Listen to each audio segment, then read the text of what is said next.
Meet Raquel and Beyonce, our two rescue chickens, on the day that we got them. Here they are, seeing grass for the first time, but their troubles were far from over.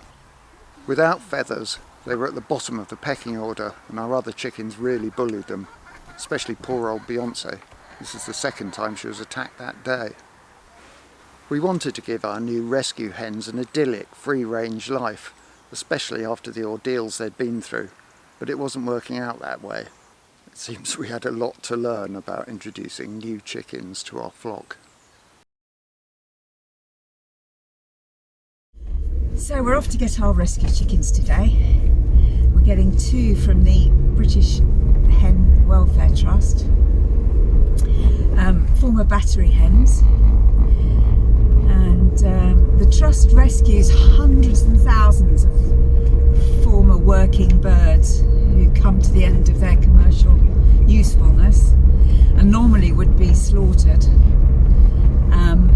and the Welfare Trust gets them rehomed, and we're going to pick up two. We've been advised that we need to keep our rescue hens apart from the rest of the flock initially, otherwise they might get bullied, and it takes a while for them to get used to each other, and I think we can manage that, so hopefully we'll see if they'll go in together. They might do, you never know. So these girls are 18 months old, just really considered at the end of their commercial laying life. So, Yeah. you know, the farmer will, at this age, depopulate the shed and get the new younger girls in. By depopulating the shed, do you just mean They'll they'll go for slaughter. they'd slaughter them? Yeah. So these girls would have been going for slaughter probably tomorrow or Monday. Oh, So really? we go into the farm and take out whatever we've got ordered, you know, booked with our kind people like you. They've come from the cage system, so you have up to about 80 hens in each cage. Yeah. The cages are in tiers, so they'll be in long rows down inside a shed, and they might be stacked 5 or 6 cages high. Now the birds in the lower cage tend to keep their feathers, but as you get higher and up to the top cages, they tend to lose their feathers, and we think it's probably because of the heat rising. Oh, right, And another okay. reason, you see their combs are really, they're quite pale and floppy. Floppy, yeah. Those should actually, once they're out in the sunshine and the fresh air, whatever, those will actually improve. They'll stick up, but it's another way of them losing heat, like body heat, in the cages. And the other thing you'll notice that some of them have got, they've got what we call cage bottoms. So where they've got that bare bottom and it looks quite enlarged, it's quite pink, what happens is that they just get an accumulation of fluid in there, okay? So once they're out in the run and they're moving around and they're doing stuff, that will actually tend to shrink back a little bit, but it'll take a good few weeks. Okay. This one here. This little one here. Yeah. Oh, sweetheart. Oh, bless her. All right. Okay. Let's pop you in the box. This that one's that's being pecked at the moment. This one here. Or? I mean, they're quite bright. You know, as I say, they're just a little bit underweight, but that's quite normal for them when they come out from the farms. Okay, and she's looking quite bright. We've seen her eating. Yeah. So I would have no problems with her going, and you can see, I mean, how bare they get. Yeah. I mean, that's like a Sainsbury's chicken, isn't it? It is really, isn't it? Such a shame, but they're so delightful.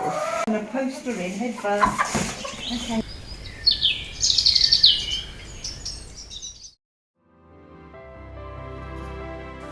So we brought them home and put them into the coop, and they seemed fine.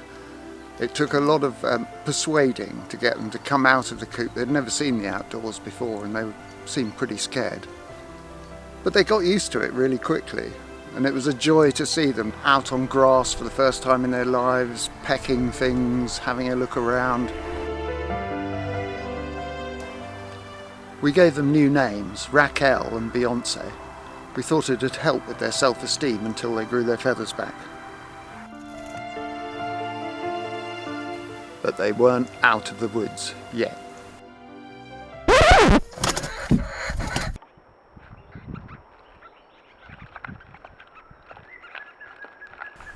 At first we decided just to put them in with our other chickens and hope for the best, but that was a big mistake. Soon there were full-blown fights in the coop.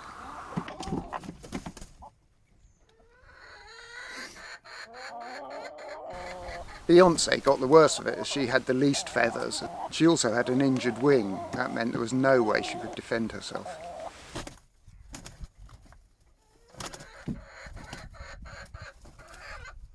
She was a plucky bird and gave as good as she got, but she always ended up losing.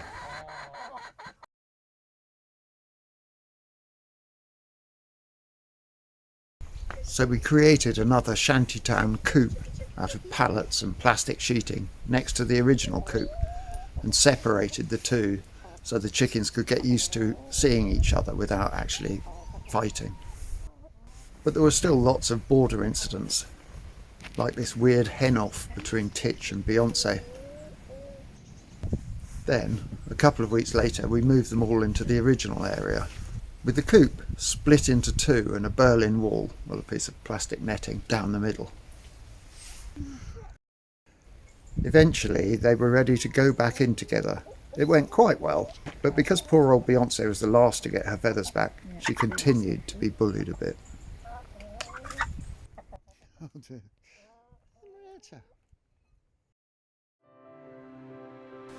So, happy ending. Now everything is fine again and the rescue chickens get on with the others and everything's okay.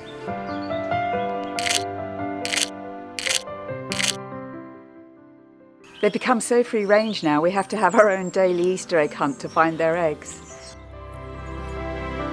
They're always hanging out together now. They get hand-fed grapes, obviously.